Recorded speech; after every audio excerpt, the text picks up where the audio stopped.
رب العزت کی ذات کے لیے جو خالق کائنات بھی ہے اور مالک نشست جہات بھی ہے، اللہ جل وعلا کی حمد و ثنا کے بعد لاکھوں کروڑوں درود پاک امام الانبیاء فخر الانبیاء سید الانبیاء و سید المرسلین شفیع المذنبین رحمت للعالمین مولا کل فخر الرسول ہادی سبل تاج رسول ختم الرسول مولا کائنات فخر موجودات اللہ کے پیارے امت کے سہارے بدر الدجا شمس الضحا احمد مجتبی حضرت محمد مصطفیٰ سرور کونین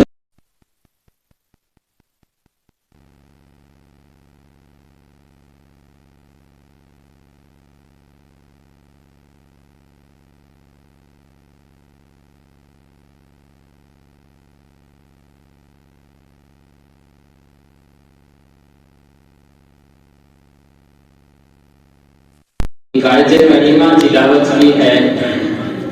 اللہ رب العزت نے اپنے پاک کلام میں ارشاد فرمایا یا ایھا الذین آمنوا کتب علیکم الصیام کما کتب علی الذین من قبلکم لعلکم تتقون۔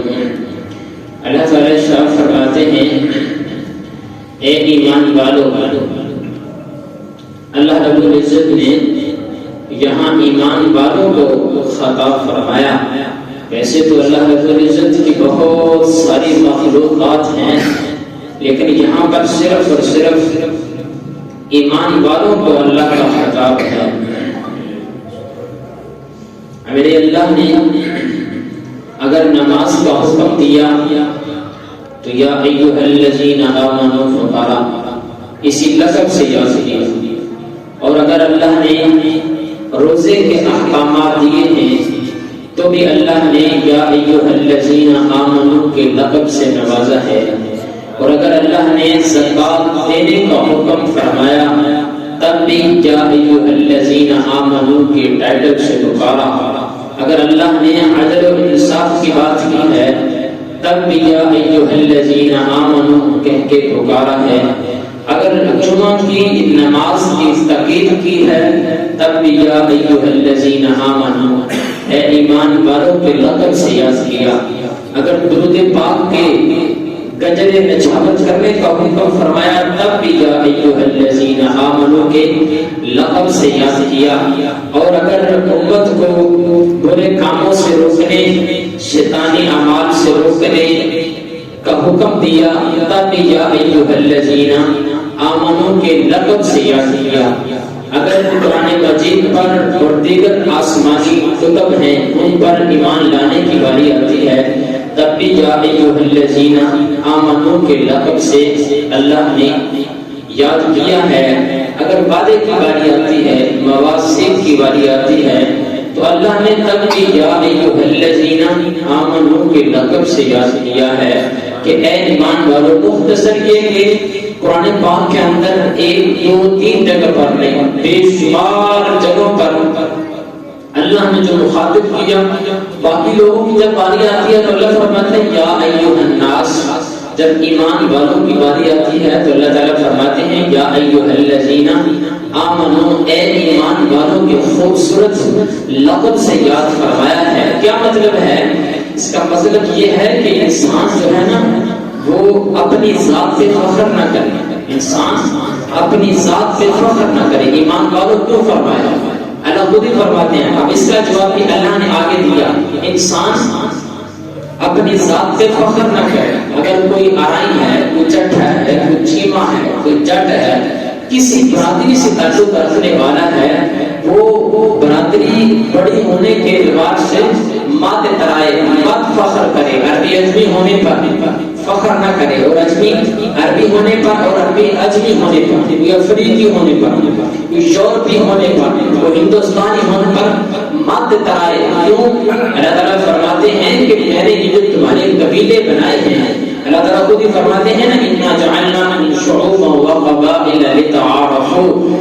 اللہ تعالیٰ فرماتے ہیں میں نے تمہارے لیے قبیلے بنائے ہیں لِتَعَارَفُوا، تمہاری پہچان کے لیے۔ کوئی کسی کو کوئی فوقیت حاصل نہیں ہے، بلکہ سب کے جو قبیلے بنائے ہیں وہ لتعارفوا، تمہاری پہچان کے لیے بنائے ہیں۔ فخر کی بات کون سی ہے؟ اگر ذات پر بھی فخر نہیں کرنا، عربی اجمی ہونے پر بھی فخر نہیں کرنا، تو پھر فخر کی بات کون سی ہے؟ فخر کی بات صرف ایک ہی ہے، اور وہ ہے لا الہ الا اللہ محمد رسول اللہ۔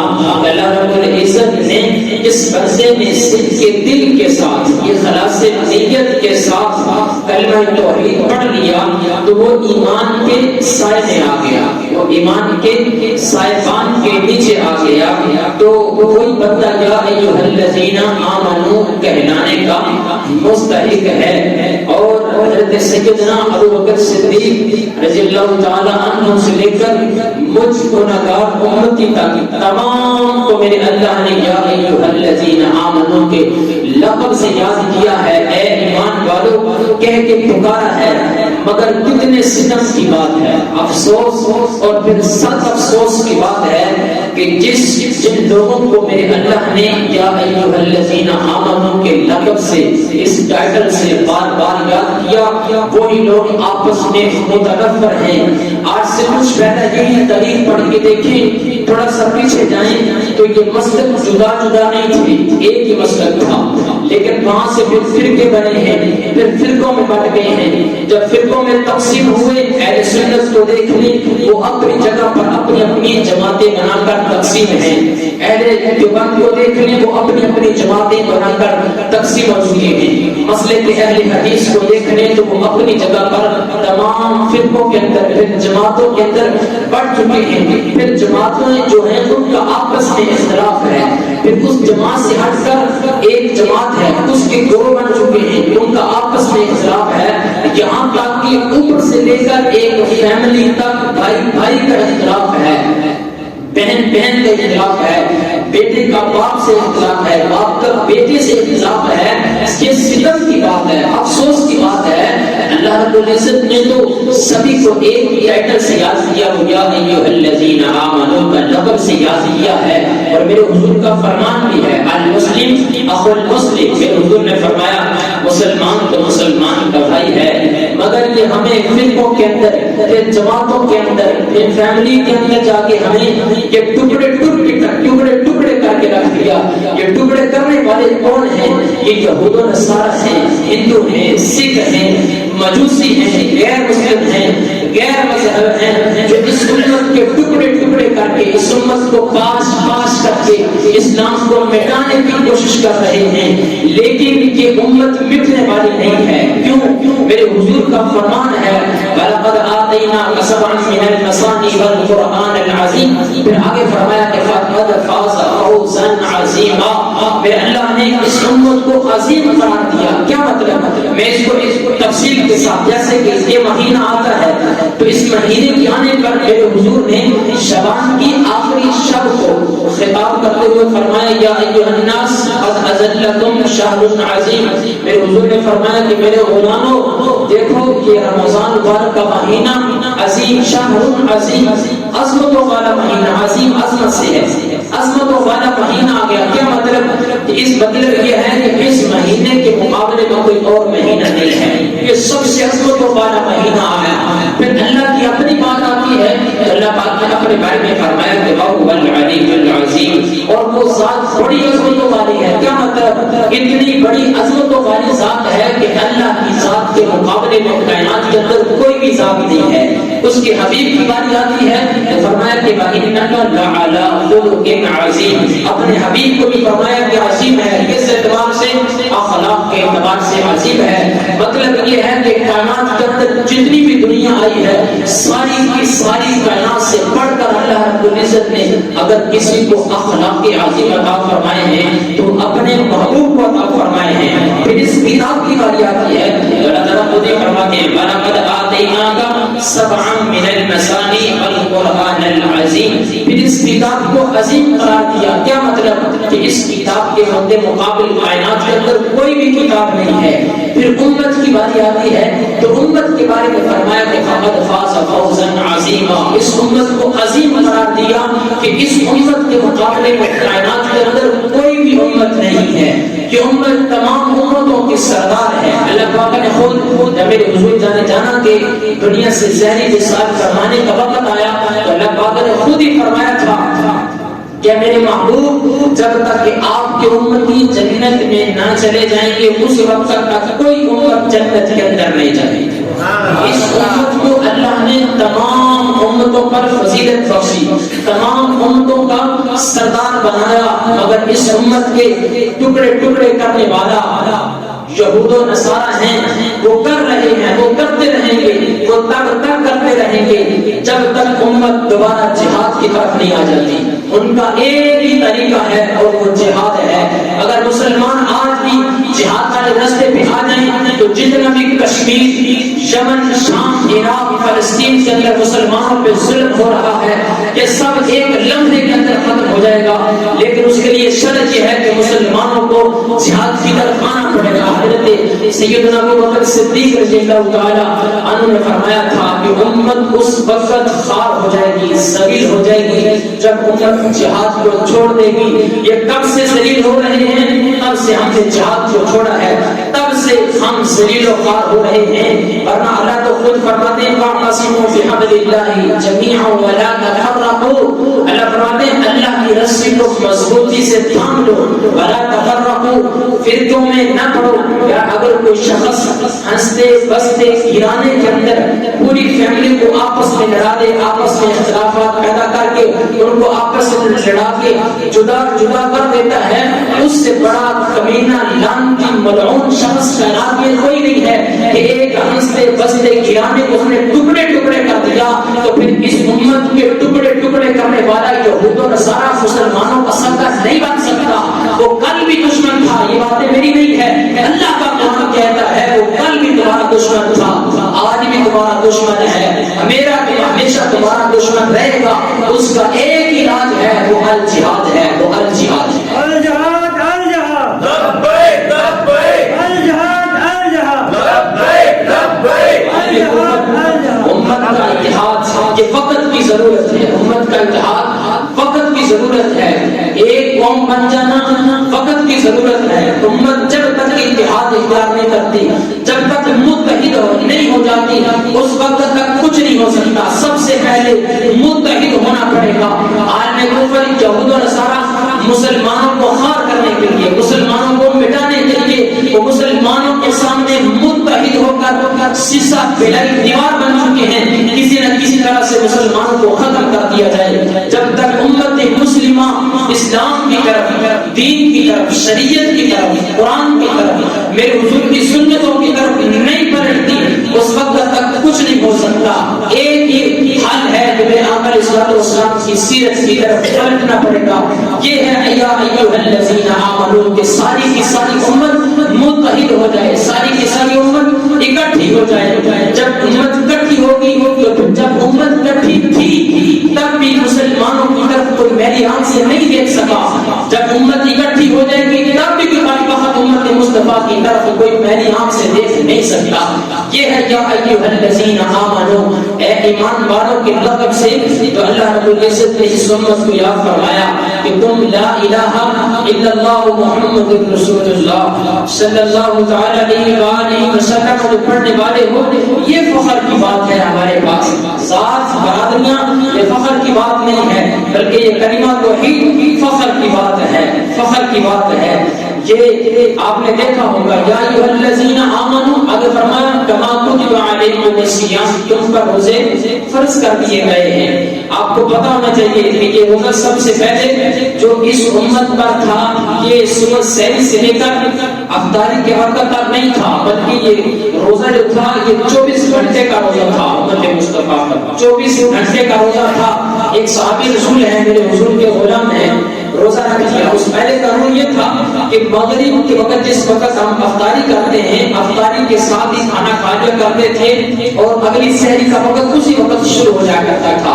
میرے حضور کے غلام اب انہوں نے سحری کر لی، جب سحری کر لی رات سوئے، صبح کو اٹھے، مستریوں کا کام لوہار کا کام کرتے تھے، سارا دن لوہا مرمت کرتے، لوہا کوڑتے، سارا دن لوہا کوڑتے رہے کوڑتے رہے کوڑتے رہے۔ جب شام کو افطاری کا وقت ہوا کچھ دیر پہلے نیند کا غلبہ ہوا تو سو گئے، نیند کا غلبہ ہوا تو سو گئے۔ اب افطاری کا وقت گزر گیا. جب وقت گزر گیا سحری کا بھی گزر گیا کیونکہ افطاری کے ساتھ ہی سحری ہوتی تھی. وقت گزر گیا.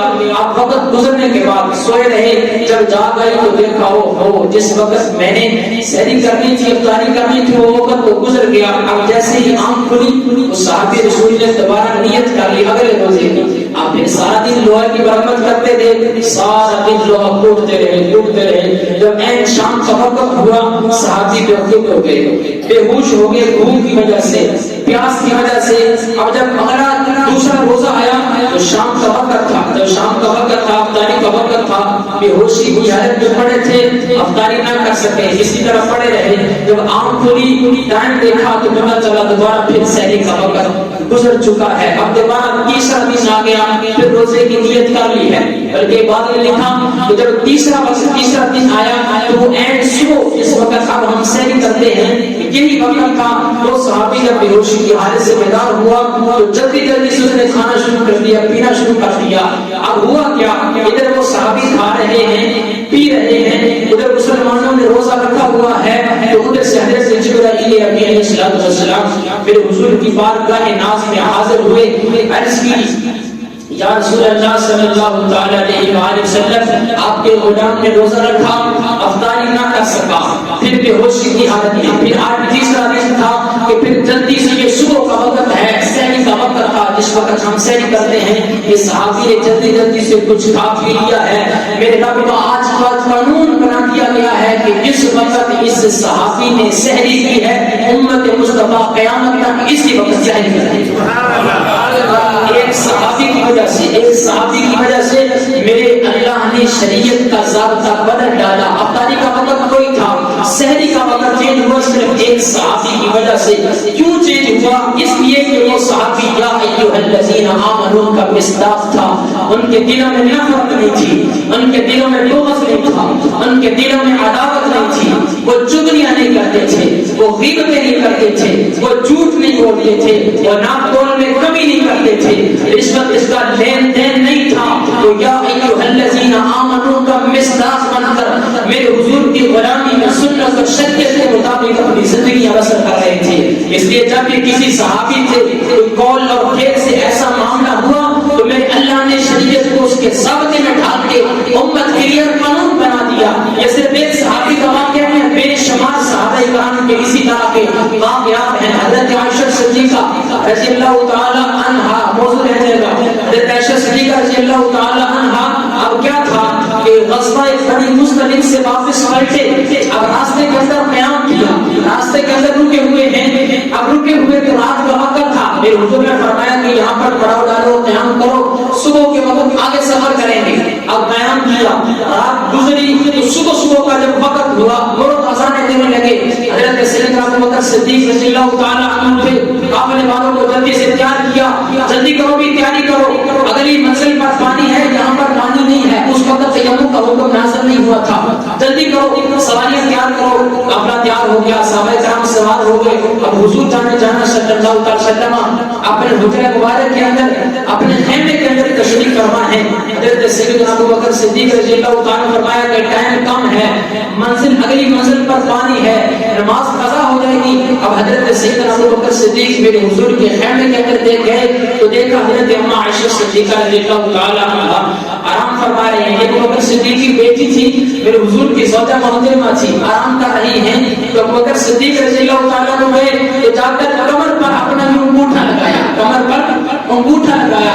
فرمایا کہ عائشہ اٹھتی کیوں نہیں, اگلی منزل پر پانی ہے, مسلمانوں کی نماز رہ جائے گی, کیا کرتی ہو, جلدی کرو اٹھو. اب حضرت عائشہ صدیقہ رضی اللہ تعالی عنہا کی قبر میں جو سیدنا صدیق اکبر کا انگوٹھا لگا, اس سے جو تکلیف ہوئی تو میرے اللہ نے اسی وقت یہ جو تیمم کا حکم تھا کہ نازل فرمایا. میرے اللہ نے حضرت عائشہ صدیقہ کی وجہ سے یہ شریعت کا ضابطہ بدل دیا اور مسلمانوں کو حکم دیا کہ آج کے بعد اگر تمہیں کہیں پانی نہیں ملتا تو تم تیمم کر لیا. صحابی کی وجہ سے جو روزے کی مطابق جو شریعت کا ضابطہ تھا وہ بدل گیا. حضرت عائشہ رضی اللہ تعالی عنہا کی وجہ سے تیمم کا حکم نازل ہوا. حضرت سعید بن جبیر رضی اللہ تعالی عنہما اسی میدان کے اندر موجود تھے. انہوں نے نعرہ تکبیر بلند کیا, فرمانے لگے اے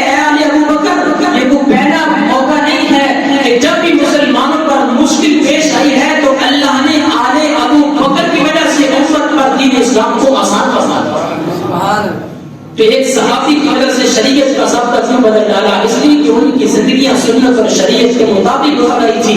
یہ رمضان مبارک کا جیسے ہی مبارک مقدس مہینہ آتا ہے مسلمان بعض روزے رکھتے ہیں، اکثریت روزے نہیں رکھتے بلکہ لوگوں کے سامنے کھایا جا رہا ہے، پیا جا رہا ہے. کوئی رمضان مبارک کا تقدس پمان کیا جاتا ہے، کوئی ادب نہیں ہے، احترام نہیں ہے. رمضان مبارک کا روزہ رمضان مبارک کا مہینہ ہے، مسلمانوں نے روزے رکھے ہوئے ہیں اپنی من مرضی اپنی خواہشات کے مطابق انسان کا کھانا پینا لین دین معاملہ کوئی جو پورے سال کے اندر مسلسل چلتے ہیں کوئی چل رہے ہوتے ہیں. لیکن صحابہ کرام کی یہ زندگی نہیں تھی. تفسیر کے اندر میں بھی پڑھ رہا تھا، لکھا ہوا تھا جو مسلمانوں کے سامنے جان بوجھ کر کھاتا اور پیتا ہے روزے کی حالت میں. ایک بندے نے روزہ رکھا ہوا ہے، دوسرا بے روزگار ہے، لیکن وہ لوگوں کے سامنے کھاتا اور پیتا ہے.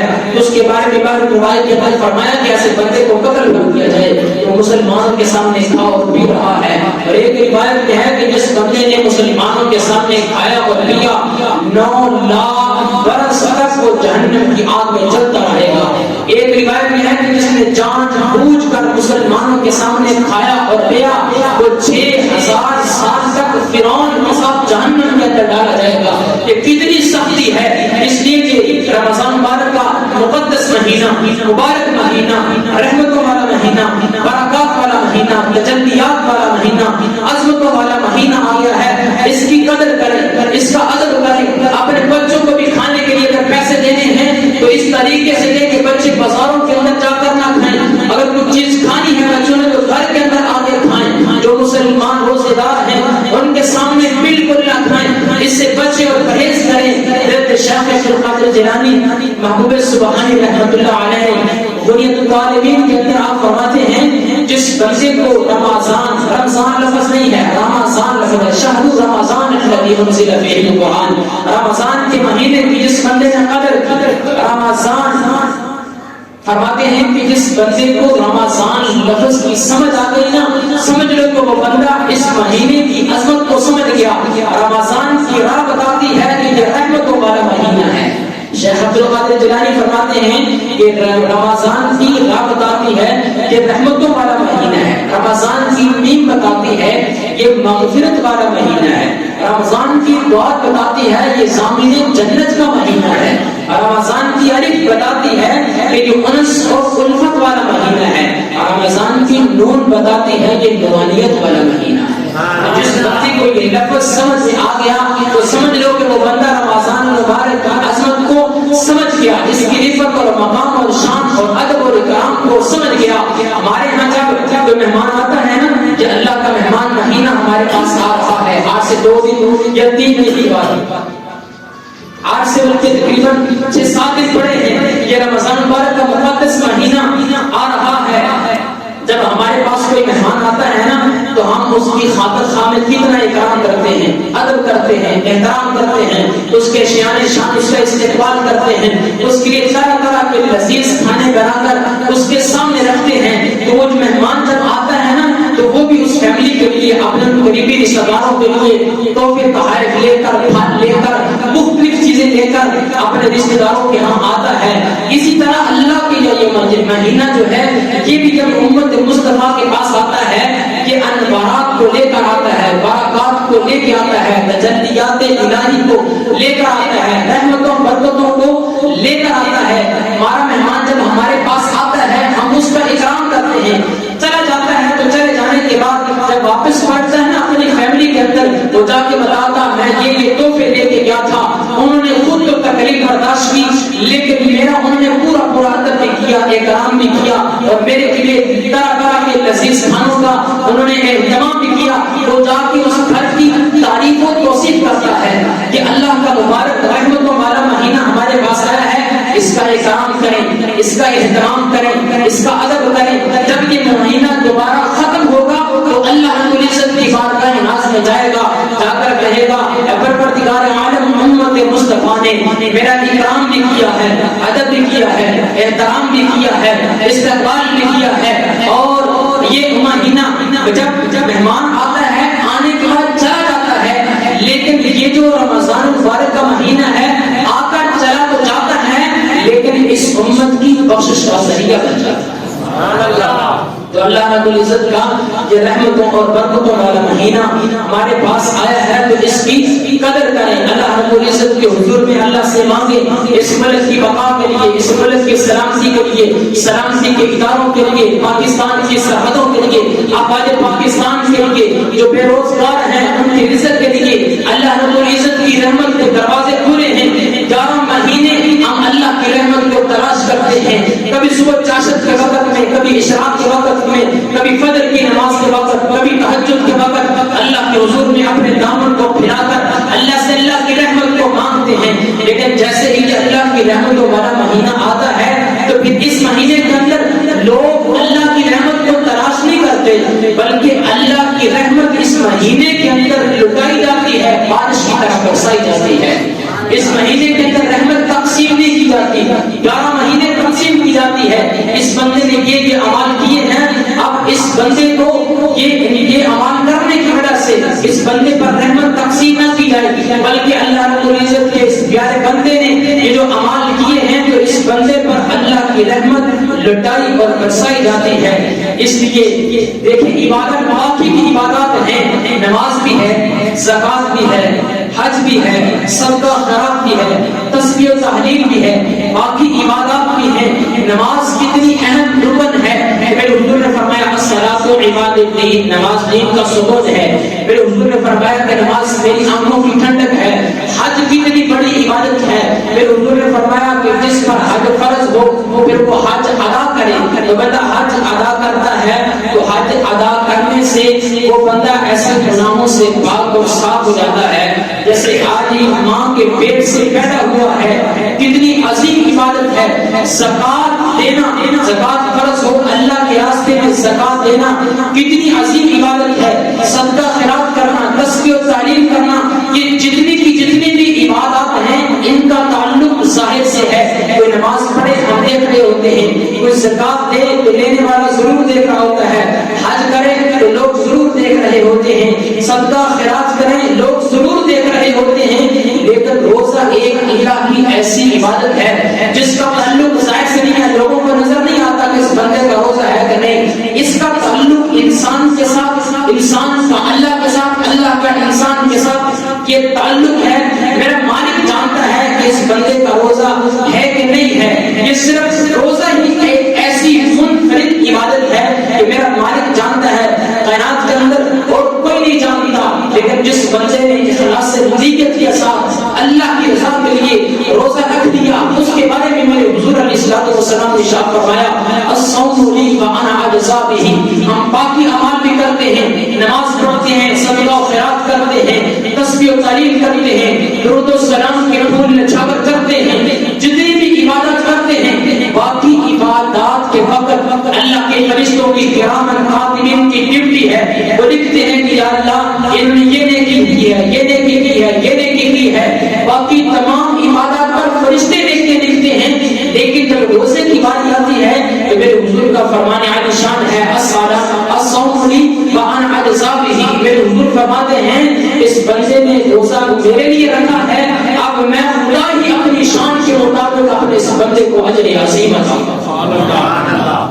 اس کا تعلق میرے اللہ کے ساتھ ہے. لوگ یہ سوال کرتے ہیں نا تقویٰ کیا چیز ہے. اب یہ بھی سنیں تقویٰ کیا چیز ہے, تقویٰ کیا چیز ہے. ایک بندے کا روزہ ہے, اب روزہ اس کو لگا ہوا ہے, بھوک بھی لگی ہوئی ہے, پیاس شدت کے ساتھ لگی ہوئی ہے. وہ ظہر کی نماز پڑھنے کے لیے آتا ہے, ٹوٹیوں پہ بیٹھتا ہے, وضو کرتا ہے, کلی کرتا ہے. جب کلی کے لیے منہ کے اندر پانی ڈالتا ہے, اگر وہ پانی کا منہ پی لے اس کو کوئی دیکھ نہیں رہا ہوتا کہ پوچھنے والا نہیں ہے تو یہ پانی کا گھونٹ کیوں پیا, وہ پانی کو اندر کیوں نہیں گزارتا. اس لیے نہیں گزارتا کہ اس بندے کے اندر تقویٰ ہے. پانی گزارنے کا روزہ ٹوٹ جائے گا, اللہ ناراض ہو جائے گا, اور جب میں اسی تقویٰ کو اختیار کر لوں گا تو میرا اللہ مجھ سے راضی ہو جائے گا. اسی چیز کا نام تقویٰ. تو یہ اللہ رب العزت کی رحمتوں والا مہینہ, برکتوں والا مہینہ آیا ہے تو اس مہینے کا ادب احترام کریں. اللہ رب العزت جزا کیا دے گا. مفسرین فرماتے ہیں اللہ رب العزت جو جزا دے گا وہ تو اپنی شان کے مطابق دے گا. لیکن مفسرین نے لکھا ہے کہ جنات تجری من تحتها الانہار خالدین فیہا ابدا. جزا یہ دے گا کہ اللہ رب العزت اس بندے کو ایسی جنت عطا فرمائے گا جس کے نیچے سے نہریں بہ رہی ہوں گی خالدین فیہا، پھر اس جنت کے اندر ہمیشہ رہے گا. اور کیا جزا ملے گی؟ مفسرین فرماتے ہیں کہ اللہ رب العزت اس بندے کو ہر روز اپنا دیدار عطا فرمائے. نماز پڑھتے ہیں جنت کے لیے، نماز پڑھتے ہیں جنت ملے گی، روزہ رکھتے ہیں جنت ملے گی، زکات دیتے ہیں جنت ملے گی، صدقہ و خیرات کرتے ہیں جنت ملے گی، یتیموں کے سر پہ شفقت کا ہاتھ رکھتے ہیں جنت ملے گی. لیکن روزہ اللہ رب العزت کی ایسی پسندیدہ عبادت ہے، ایسی پسندیدہ عبادت ہے. میرے حضور کا فرمان ہے جب روزہ دار کو بھوک لگتی ہے، شدت کی پیاس لگتی ہے، اس پیاس اور بھوک کی وجہ سے انسان کے منہ سے جو بو پیدا ہوتی ہے، معدے کی گرمی کی وجہ سے، بھوک اور پیاس کی وجہ سے جو انسان کے منہ سے بو پیدا ہوتی ہے، میرے حضور نے فرمایا یہ جو انسان کے منہ سے بو آ رہی ہے، ایک انسان دوسرے انسان سے اس بو سے نفرت کرتا ہے، دور بھاگتا ہے. لیکن اللہ رب العزت کو یہ منہ سے آنے والی بو اتنی پسندیدہ ہے، اتنی پسندیدہ ہے. میرے حضور کا فرمان ہے کہ یہ جنت کی خوشبو سے بھی اللہ کے نزدیک زیادہ پسند ہے. تو اس لیے جو اللہ رب العزت کا مبارک رحمت والا مہینہ آیا ہے، تو جب بھی اللہ سے مانگے نا جنت نہ مانگا کریں. اگر جنت مانگے تو میرے حضور نے فرمایا کہ جنت الفردوس مانگا کریں، صرف اور صرف اللہ کی رضا کو مانگا کریں. جب اللہ راضی ہو گیا، اس کے حبیب راضی ہو گئے، تو پھر تمہیں جنت بھی مل جائے گی. حضرت ربیعہ میرے حضور علیہ السلام کے صحابی ہیں، میرے حضور کے پاس بیٹھے تھے. میرے حضور نے فرمایا کہ سر ربیعہ، اے ربیعہ سوال کر کیا مانگتا ہے؟ تو میرے حضور علیہ السلام کو وضو کروا رہے تھے. پھر حضور نے فرمایا سب ربیعہ، اے ربیعہ مانگ کیا مانگتا ہے؟ تو حضرت ربیعہ رضی اللہ تعالی عنہ مزاج نبوت کے شناس تھے، وہ جانتے تھے کہ ہم نے کیا مانگنا ہے. ہمارے جیسا کہ ہوتا نا، ہم کار کوٹھی بدلا دنیا کی کوئی چیز مانگو بتاؤ کا سوال کرتے، یا رسول اللہ اس چیز کی مجھے کائنات کے اندر ضرورت ہے، میری خواہش ہے، میں یہ خواہش چاہتا ہوں، میری یہ خواہش پوری ہو جائے. لیکن وہ صحابی رسول تھے، مزاج نبوت کے شناس تھے. عرض کی یا رسول اللہ صلی اللہ تعالی علیہ وآلہ وسلم، مجھے کچھ نہیں چاہیے، جس طرح دنیا کے اندر مجھے آپ کی غلامی نصیب ہوئی ہے، اسی طرح جنت کے اندر بھی آپ کی غلامی ہی چاہیے. مانگنا ہے تو اللہ سے، اللہ کی حبیب کی غلامی مانگے، حضور سے وفا کریں، حضور سے محبت کریں، حضور سے عشق کریں. ایک بندہ نمازیں بھی پڑھتا ہے، روزے بھی رکھتا ہے، صدقہ و خیرات بھی کرتا ہے، زکات بھی دیتا ہے، لیکن دل کے اندر محبت مصطفیٰ نہیں ہے، دل کے اندر عشق مصطفیٰ نہیں ہے. ساری چیزیں لپیٹ کے اس کے منہ پہ مار دی جائیں گی. کیوں؟ یہ ساری کی ساری قدر عبادات ہیں تو میرے حضور کی وجہ سے ہیں. اگر میرے حضور کائنات میں نہ آتے تو کچھ بھی نہیں ملنا تھا. میرے حضور سے، میرے حضور کی وفا اللہ سے مانگے اور اللہ کی رضا کو مانگے، اس کے حبیب کی رضا کو مانگے. وہ محمود غزنوی رحمۃ اللہ علیہ، آپ نے اپنے وزیروں مشیروں کو اکٹھا کیا اور ان کے سامنے ہیرے جواہرات پھینک دیے. فرمان لگے کہ یہ ہیرے جواہرات ہیں، یہ اٹھا لو اور جاؤ، گھروں کو چلے جاؤ. وہ آپ گھوڑے پر سوار ہوئے اور چل دیے. جب جانے لگے کہ ان کا ایک غلام ایاس تھا، وہ بھی گھوڑے پر سوار ہوا پیچھے چل دیا، تھوڑا سا صبر کیا. تو محمود غزنوی رحمۃ اللہ علیہ نے اپنے گھوڑے کو روکا اور فرمانے لگے ایاس، باقی سارے ہیرے جواہرات اکٹھے کر رہے ہیں، کیا تجھے ہیرے جواہرات نہیں چاہیے؟ تو حضرت جو ایاس غلام تھا وہ کہنے لگا میں نہیں بادشاہ سلامت، مجھے ہیرے جواہرات نہیں چاہیے، مجھے ہیرے جواہرات والا چاہیے. مجھے آپ کی ضرورت ہے، ان کی ضرورت نہیں ہے. جب آپ مل جائیں گے تو یہ خود بخود مل جائے. اس لیے اللہ کی رضا مانگے، اللہ کے نبی سے وفا مانگے. تو جب ان کے ساتھ آپ کی وفا، محبت اور عشق ہوگی تو اللہ رب العزت جنت حبوبی عطا فرما دے گا. اللہ رب العزت نے جنت کسی اور کے لیے نہیں رکھی، حضور کے غلاموں کے لیے رکھی ہے، حضور کے ماننے والوں کے لیے رکھی ہے، حضور سے پیار کرنے والوں کے لیے رکھی ہے، حضور سے عشق کرنے والوں نے رکھی ہے. ہم تو انسان ہیں، جنوں نے بھی میرے حضور سے محبت کی ہے، فرشتوں نے بھی کی ہے، درختوں نے بھی کی ہے، پہاڑوں نے بھی کی ہے. میرے حضور عہد کے میدان میں جب 70 صحابہ شہید ہوئے تو میرے حضور علیہ السلام نے فرمایا چلو میرے غلاموں، 70 صحابہ شہید ہوئے. میرے حضور نے فرمایا چلو میرے غلاموں، ان میرے غلاموں کو اٹھاؤ اور چلو جنت البقیع کے اندر کو دفن کرتے ہیں. تو عہد پہاڑ پیچھے چل پڑا، رونے لگا، پیچھے چل پڑا. میرے حضور نے فرمایا عہد پہاڑ تو کہاں جا رہا ہے؟ یا رسول اللہ آپ سے اپنے غلاموں کو میرے دامن میں دفن کر دو یا میں بھی مدینہ میں آ رہا. یہ پہاڑ بھی میرے حضور سے محبت کرتا ہے. میرے بزرگ کے پاس ایک یہودی آیا.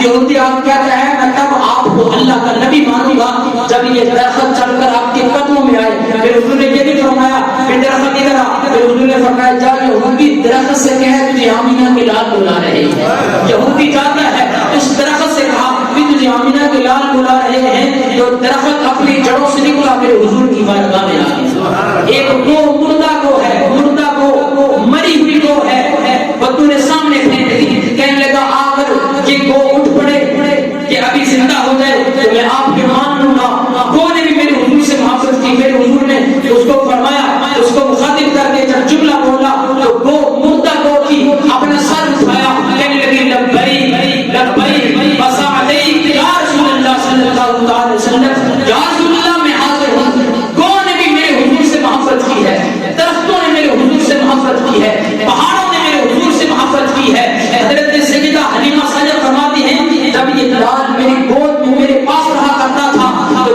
جب کہ ہم کسی پہاڑ کے پاس سے گزرتے تھے تو وہ پہاڑ بھی میرے حضور کو سلامیاں پیش کیا کرتا تھا. یار جب درخت اور پہاڑ اور درخت اور مٹی اور گو ہر چیز میرے حضور سے محبت کرتی ہے. ہم تو حضور کے غلام ہیں, ہمیں تو تمام چیزوں سے بڑھ کر اللہ کے نبی سے محبت کرنی چاہیے. اللہ رب العزت کی بارگاہ ناز میں دعا ہے اللہ پاک ہمیں عمل کرنے کی توفیق عطا فرمائے.